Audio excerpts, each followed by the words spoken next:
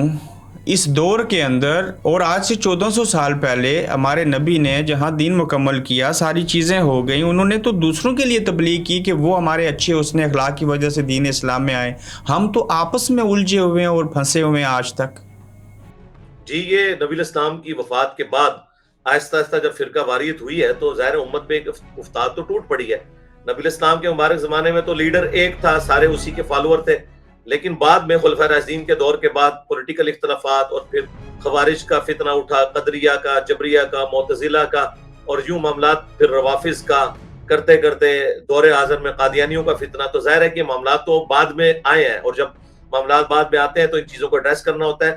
اور میں آپ کے لیے عرض کر دوں کہ اس وقت بھی سب سے زیادہ ویڈیوز اگر کسی شخص کی ایتھیزم اور منکرین خدا اور جو اسلام کے دشمن ہیں ان کے خلاف ہیں, میری درجنوں ویڈیوز ہیں الحمدللہ انگلش سب ٹائٹل کے ساتھ ہیں.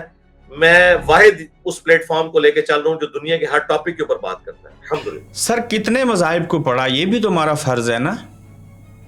جی جی جتنے آسمانی مذاہب ہیں ان کو بھی پڑھا ہے, اور ان سے ہٹ کے جو زمینی مذاہب ہیں ان کو بھی پڑھا ہے الحمدللہ. اور باقی مذاہب کے لیے ہماری جو کامن ٹرم ہے وہ عقیدہ توحید ہے, جو قرآن نے ہمیں کہا ہے تعالوا الی کلمۃ سواء بیننا و بینکم. نبی یہود و نصارہ سے بھی فرما دو کہ اے اہل کتاب آؤ اس ایک بات پہ اکٹھے ہو جائیں جو ہم میں اور تم میں کامن ہے, کہ ہم مت پوجیں سوائے اللہ کے کسی اور کو. سر توحید کو بیان کرتے ہوئے کیوں رسالت کو تھوڑا پیچھے چھوڑ دیتے ہیں آپ؟ جی میں نے تو کبھی نہیں چھوڑا. توحید کو بیان کرتے ہوئے رسالت کی بنیاد پہ ہی توحید کو ہم بیان کرتے ہیں, باقی سب کے سب چھوڑ جاتے ہیں. وہابی جب توحید کو بیان کرتے ہیں تو بعض اوقات وہ انبیاء کی توہین کرتے ہیں, اور جو جن کو آپ سنی کہتے ہیں اور میں ان کو بریلوی دیوبندی کہتا ہوں, وہ جب توحید بیان کرتے ہیں تو اپنے بابے لے آتے ہیں, رسول اللہ کو بیک فٹ پہ ڈال دیتے ہیں. اور میں کیا کہتا ہوں, میرے نبی سا ہے ہی کوئی نہیں, ان کے مقابلے پہ کوئی بابا شاید ہی کوئی نہیں. ٹھیک ہو گیا سر. میلاد کا طریقہ کار غلط ہو سکتا ہے لیکن آپ بھی تو میلاد مناتے ہیں نا پیارے نبی کا. جی بالکل صحیح. مسلم میں 2750 نمبر حدیث ہے 2750 کہ نبی علیہ السلام ہر پیر کا روزہ رکھتے تھے. پوچھا گیا کیوں؟ فرمایا فیہ ولدت وفیہ انزل علیہ، اس دن میں پیدا ہوا، اس دن مجھ پر پہلی دفعہ وحی نازل ہوئی. تو پیر کا روزہ رکھ کے آپ ہر ہفتے کو میلاد منائیں. سال بعد میلاد کے لیے نکلنے کی ضرورت نہیں، ہر ہفتے کو میلاد منائیں. اور ربیع الاول کے مہینے میں امت کا اجماع ہو چکا ہے اس بات کے اوپر کہ ہم اپنے جمعے کے خطبوں میں، پروگراموں میں نبی علیہ السلام کی صورت بھی بیان کریں، سیرت بھی بیان کریں، آپ کے معجزات کا ذکر کریں اور امت کو یہ بتائیں کہ نبی علیہ السلام دنیا میں آئے کس لیے تھے. پوچھنا تو نہیں چاہیے پھر بھی پوچھ لیتے ہیں، واقع معراج ہوا تھا نا؟ واقعہ معراج کا انکار کرنے والا کافر ہے، اور اس کی جو جزیات ہیں ان میں سے کسی ایک چیز کا انکار کرنے والا بدعتی اور گمراہ ہے. واقعہ معراج نبی علیہ السلام کو اللہ تعالیٰ نے جسم اور روح دونوں کے ساتھ کروایا. بخاری مسلم میں موجود ہے، درجنوں احادیث ہیں. نبی علیہ السلام نے صحیح مسلم میں آیا کہ بیت المقدس میں انبیاء کرام کی امامت بھی فرمائی، اور بخاری مسلم میں آیا کہ پھر آسمانوں کی طرف تشریف لے گئے. یہ واقعہ معراج دو چیزوں کا مجموعہ ہے، الاسراء والمعراج. اسراء آپ کا زمینی سفر ہے جو بیت اللہ سے بیت المقدس، اور پھر وہاں سے آسمانوں کا جو سفر ہے وہ معراج کہلاتا ہے. اور اللہ تعالیٰ سے نبی علیہ السلام کی ملاقات بھی ہوئی. البتہ یہ کہنا کہ اللہ تعالیٰ کو دیکھا یہ کوئی ثابت نہیں ہے. نبی علیہ السلام نے خواب میں اللہ کی زیارت کی ہے. معراج میں صرف اللہ تعالیٰ سے ملاقات ہوئی ہے پردے میں ملاقات ہوئی ہے، لیکن واقع معراج ہے اور ملاقات ہوئی ہے. جی قرآن میں سورہ بنی اسرائیل سورۃ النجم کے اندر موجود ہے اور بخاری مسلم میں موجود ہے. ٹھیک ہو گیا سر. آپ کا کون سا فرقہ ہے؟ میں پھر پوچھنا چاہتا ہوں. میرا فرقہ وہ ہے جو رسول اللہ صلی اللہ علیہ وآلہ وسلم، ان کے اہل البیت، جانثار خلفائے راشدین اور صحابہ کرام کا تھا، اور وہ فرقہ نہیں تھا، وہ گروہ تھا جو نبی علیہ السلام مسلم تھے، حضرت ابراہیم علیہ السلام کے دین پہ تھے، اور میں بھی مسلم ہوں الحمدللہ. سر فرقہ وارائیت اور فرقہ پرستی تو نہیں کرنی چاہیے نا؟ کیوں کسی فرقے کے ساتھ ہیں؟ نہیں، میں فرقے کے ساتھ نہیں ہوں. میں نے کہا میں اس گروہ کے ساتھ ہوں جو ابراہیم علیہ السلام اور نبی علیہ السلام کا تھا، یعنی مسلم. بالکل فرقوں میں نہیں بٹنا چاہیے. تو کیا پھر آپ یہ مانتے ہیں کہ ہمارے نبی کریم صلی اللہ علیہ وسلم نے کہہ دیا تھا کہ میری امت کے اندر 73 فرقے ہوں گے، 72 جہنمی اور 1 جنتی ہوگا؟ جی جی جی یہ بات یہ ہے تو لیکن یہ خبر تھی. صحیح مسلم میں حدیث ہے کہ قرب قیامت میں عورتیں ایسا لباس پہنیں گی گویا ننگی نظر آئیں گی، یعنی باریک ہوگا یا چست. اس کا یہ مطلب نہیں کہ ہم نے اپنی عورتوں کو چست لباس پہنانا ہے. یہ ایک برے واقعے کی خبر تھی. وہ بھی ایک برے واقعے کی خبر تھی کہ امت 73 فرقوں میں بٹ جائے گی، لیکن ایک گروہ حق پہ ہوگا. اسے فرقہ نہیں کہا گیا، گروہ.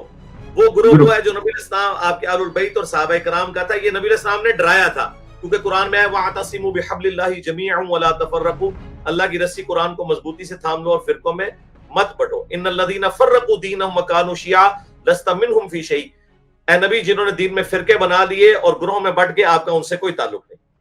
جتنے پاکستان کے مذہبی سکالر تھے ان کے اپنے یوٹیوب چینل بن گئے. 21ویں صدی کی ایجاد اس کی انتہائی اہم ضرورت تھی. جس کو دیکھیں اپنے اپنے گھر، اپنے اپنے اس جگہ پہ بیٹھ کے ایک دوسرے کے بارے میں باتیں کیے جا رہا ہے. یہ دنیا جو ہے کہاں سے کہاں پہنچ گئی، اور ہم آج بھی اٹکے اور پھنسے ہوئے ہیں انہی چیزوں میں. یہ ایسے نہیں، یہ ویسے ہے. ہم کب بدلیں گے؟ کبھی نہیں بدلیں گے. اس کی وجہ یہ ہے کہ مسلمانوں میں جو فرقہ واریت کی بدعت اور زہر جو سرایت کر چکا ہے نا، یہ اتنی آسانی سے نکلنے کا نہیں ہے. اس کے لیے کوشش ہم کر رہے ہیں. ہم سے اللہ نے کوشش کے بارے میں پوچھنا ہے. اور دیکھیں ہماری وجہ سے کافی لوگ ماڈریٹ ہوئے ہیں. ہم نے کوئی چندہ بک لانچ نہیں کی، کوئی مسجد نہیں بنائی، کوئی مدرسہ نہیں، اور کہا ایک دوسرے کے پیچھے نماز پڑھو. میں آپ کو بتاؤں ہمارے ہزاروں سٹوڈنٹس ہیں جو نماز پڑھتے ہیں شیعہ کی مساجد میں بھی، وہابیوں کی مسجدوں میں بھی، بریلویوں کی مسجد میں بھی. تو ہم تو ہارمونی پیدا کر رہے ہیں اللہ کے فضل سے. باقی جو علماء کر رہے ہیں ان کو ان کا کام مبارک ہو. ظاہر ہے شیطانی گروہ اور رحمانی گروہ یہ دونوں پیرلل میں قیامت تک رہیں گے. جب آپ مولانا طارق جمیل صاحب کا نام سنتے ہیں اور کبھی ان کو دیکھتے اور سنتے ہیں، کبھی دل کرتا ہے ان سے ملا جائے؟ میں تو کئی دفعہ مل چکا ہوں جی الحمدللہ. ان سے ملاقات بھی ہوئی ہے، فون پہ بھی وقتاً فوقتاً ان سے بات ہوتی رہتی ہے. مولوی مدنی صاحب ہیں ایک، وہ بھی اپنے آپ کو دین کا خدمت گار سمجھتے ہیں. کیا جملہ کہیں گے ان کی شکل، صورت، پرسنالٹی، الفاظ اور تکیہ کلام سن کے اور دیکھ کے؟ دیکھیں وہ ایک مکتب فکر کو اس وقت پریزنٹ کر رہے ہیں، اہل حدیث کو. پہلے وہ شاہ منوانی صاحب کے ساتھ تھے، بریلوی مکتب میں تھے، اور بعض باتیں ان کی بڑی میٹھی ہیں، اچھی ہیں، لوگوں کو محظوظ کرنے والی ہیں، اور چند ایک باتوں سے آپ کا اختلاف ہو سکتا ہے، لیکن وہ جو باتوں سے آپ اختلاف کریں گے اس سے ورسٹ باتیں وہ ہیں جو لوگ ایک دوسرے کے اوپر کفر شرک کے فتوے لگاتے ہیں اور ایک دوسرے کو اسلام سے باہر نکالتے ہیں. اس اعتبار سے تو مدنی صاحب بہت نعمت ہے. یعنی کہ تفرقہ بازی نہیں کرنی چاہیے، تہمتیں نہیں لگانی چاہیے، فتوے نہیں دینے چاہیے. جی، اختلاف رائے کریں، اس کے بعد کہیں کہ آپ اپنی اصلاح کر لیں، دیٹس آل. آپ کے علم کے مطابق اور تجربے کی روشنی میں فتویٰ دینے کا حق کس کو حاصل ہے؟ فتویٰ تو اس وقت ہر کوئی دے رہا ہے. فتویٰ آپ انگلش میں ایکسپرٹ اوپینین کو کہتے ہیں. فتویٰ اگر آپ کہیں گے صرف علماء کو حق ہے تو بریلوی علماء کا فتویٰ تو دیوبند کی عوام بھی نہیں مانتی. اس کا مطلب ہے دیوبندی عوام بریلویوں کے عالم کو عالم ماننا تو دور کی بات، گمراہ سمجھتی ہے. اسی طریقے سے دیوبند کی جو عوام ہے وہ بریلویوں کے علماء کو گمراہ سمجھتی ہے.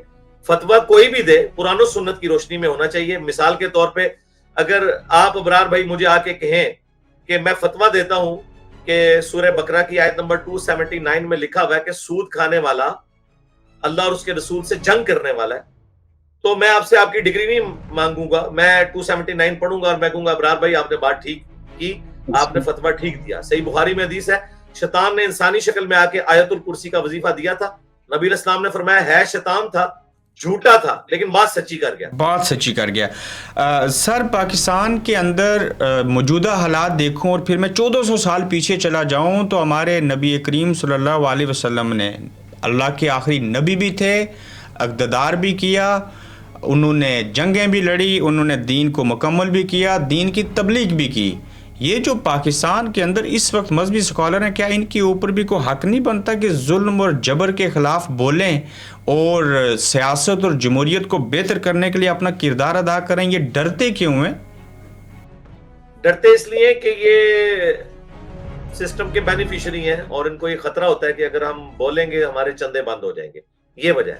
آپ تو کسی سے چندہ نہیں لیتے نا؟ جی، میں چندہ لیتا نہیں ہوں. درباروں پہ چندے چڑھائے جاتے ہیں، ان میں سے وہ مریدین کو بھی کھلاتے ہیں، خود بھی کھاتے ہیں. ہم اپنے اسٹوڈنٹس کو اپنی جیب سے کھلا رہے ہوتے ہیں، کسی سے چندہ نہیں لیتے. تو آپ یہ بیڑا کیوں نہیں اٹھا لیتے؟ جی، میں نے تو بیڑا اٹھایا ہوا ہے میرے بھائی. اللہ کا شکر ہے جب کبھی بھی پاکستانی عوام کے اوپر کوئی مشکل وقت آیا میں نے اپنی زبان سے جہاد کیا ہے اللہ کے فضل سے. سر، الف سے انار، بے سے بکری میں نے پڑھا، آپ نے بھی پڑھا، ایسے ہی ہے نا؟ جی جی. یہ نصاب کے اندر بہتری نہیں آنی چاہیے، اور قومی زبان اردو کے بجائے فارسی تو زیادہ بہتر تھی، لیکن اس سے اچھی ہماری عربی زبان ہوتی تو آج میں آپ سے انٹرویو نہ کر رہا ہوتا. جی جی، میرے خیال ہے اب اردو زبان جو ہے نا سب سے رچ زبان ہے. دنیا میں 1/3 سے زیادہ مسلمان اردو بولتے اور سمجھتے ہیں. اردو یا ہندی کہہ لیں، رسم الخط میں فرق ہو سکتا ہے. آلموسٹ 40% کے قریب مسلمانوں کی زبان ہے. اور آپ کو حیران کن بات بتاؤں، اس وقت دنیا میں اسلام کے ٹاپک پہ سب سے زیادہ نالج اگر کسی زبان میں ہے تو وہ عربی نہیں ہے، وہ فارسی نہیں ہے، وہ اردو ہے، ہندی ہے. لیکن ہم اردو بولنے والے زیادہ تعداد میں ہیں، عربو میں ہیں اردو اور ہندی کو سمجھنے والے، لیکن قرآن عربی میں، دین سارا جو حدیث تھی ساری چیزیں تھی عربی میں، پھر اس کا ترجمہ کر کر کے بگاڑ پیدا کیے گئے، کوئی سمجھ نہیں آتی کس کا ٹھیک ہے کس کا نہیں ٹھیک. تو عربی زبان ہوتی تو دین کو آسانی سے نہ سمجھ لیتے؟ نہیں، بالکل ایسا نہیں ہے. اس کی وجہ یہ ہے کہ اگر آپ کی بات صحیح مان لی جائے تو عرب میں تو فرقے نہیں ہونے چاہیے. عرب میں بھی سنی شیعہ فرقے ہیں اور صدیوں سے ہیں، وہ عربی جانتے ہیں. یہ فرقہ واریت جو ہے یہ ہٹ درمی کی وجہ سے ہوتی ہے. اللہ تعالیٰ نے قرآن میں فرمایا ان الدین عند اللہ الاسلام وما اختلف الذین اوتوا الکتاب الا من بعد ما جاءهم العلم بغیا بینہم. اللہ کے نزدیک ایکسیپٹیبل ریلیجن صرف اسلام ہے. یہ یہود و نصارہ کے علماء نے اس حق کے آنے کے بعد جو اختلاف کیا تو آپس کی ضد کی وجہ سے. تو نبی علیہ السلام کی زبان عربی سمجھانے والا بہترین ٹیچر آپ خود، اور سامنے علماء یہود اور علماء نصارہ نے آپ کی بات کو قبول نہیں کیا. تو یہ کوئی بیریئر ایسا نہیں ہے. اور یہ تراجم نے فرق نہیں ڈالا، تفسیروں نے فرق ڈالا ہے. ترجمہ تو سب کا درست ہے، تفسیر میں ڈنڈیاں ماری ہوئی ہیں, اور ہم یہی کہتے ہیں کہ ترجمہ آپ کسی کا بھی پڑھیں. کیا ہمارے دین کے اندر اس طرح کے لفظ کھلواڑ استعمال کروں گا اس وجہ سے ہے کہ school teacher, primary, senior, junior اور پروفیسر کو ہزاروں اور لاکھوں روپے تنخواہ ملتی ہے, اور دین کی خدمت کرنے والا, مدرسے میں نوکری کرنے والا جو عالم ہے, جو معلم ہے, اس کو آج بھی محلے سے تنخواہ بھیک مانگ کے دی جاتی ہے. تو اسلامی جمہوریہ پاکستان میں ایسے کیوں ہے؟ جی یہ بہت غلط چیز ہے. میں تو سمجھتا ہوں گورنمنٹ کا ملازم ہونا چاہیے. جس طرح آپ دیکھیں سعودی عرب میں گاڑی بھی ملتی ہے, مکان بھی ملتا ہے, اور باقاعدہ گورنمنٹ کا امپلائی ہوتا ہے جو امام مسجد ہوتا ہے, اس کو ساتھ اسسٹنٹ بھی ملتا ہے جو اذان دیتا ہے. اس نے صرف جماعت کروانی ہوتی ہے, اور لوگ گاڑی میں آتے ہیں اور جماعت کروا کے امام صاحب چلے جاتے ہیں. ایک یہ ریزن ہے, اور دوسری بڑی ریزن یہ ہے کہ پڑھا لکھا طبقہ اس فیلڈ میں نہیں ہے, اور ان کے جو مدارس کا کورس ہے یہ بہت پیچھے رہ چکا ہے. ان کو نہ سائنس کا پتہ نہ دنیا کا پتہ. یہ تو میری ضد کی وجہ سے مجبوراً انہیں یوٹیوب پہ آنا پڑا ہے, ورنہ اگر میں یوٹیوب پہ نہ ہوتا ابھی کافی عرصہ سوشل میڈیا پہ آ کے لوگوں نے دین کی بات بھی نہیں کرنی تھی. اس کا کریڈٹ بھی آپ مجھے دیں, یہ صدقہ جاریہ میرے لیے. جب مزید فالوورز اور سبسکرائبر بڑھ جائیں گے, لوگ زیادہ دیکھیں گے اور سنیں گے, تو مستقبل میں کوئی یونیورسٹی بنانا چاہتے ہیں؟ جی میں اس فیلڈ میں گھسنا ہی نہیں چاہتا. میں چاہتا ہوں کہ یونیورسٹی اور کالجز اور مدارس جو بنائے جاتے ہیں وہ اس لیے بنائے جاتے ہیں کہ نیشنز کو ٹرانسفارم کیا جائے. تو میں نے آلریڈی الحمدللہ اپنی دعوت کی برکت سے نیشن کو ٹرانسفارم کر دیا ہے کہ وہ جہاں کہیں بھی ہیں, کسی بھی مذہبی فکر کے ساتھ ہیں, ان سے وہ دلیل مانگے کہ قرآن و سنت میں یہ بات کہاں لکھی ہوئی ہے. اور آج ینگ جنریشن ٹرانسفارم ہو چکی ہے.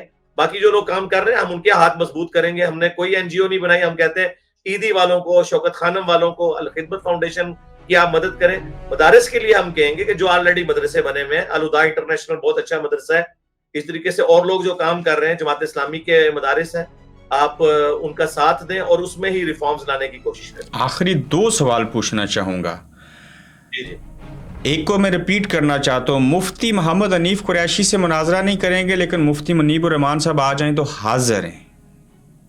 جی جی جی وہ آ جائیں, یا کسی کے حق میں ویڈیو بنا دیں, وہ بھی کسی کے حق میں کوئی تجویز دے, یعنی کہ کسی کو اپنی طرف سے نائب مقرر کر دیں.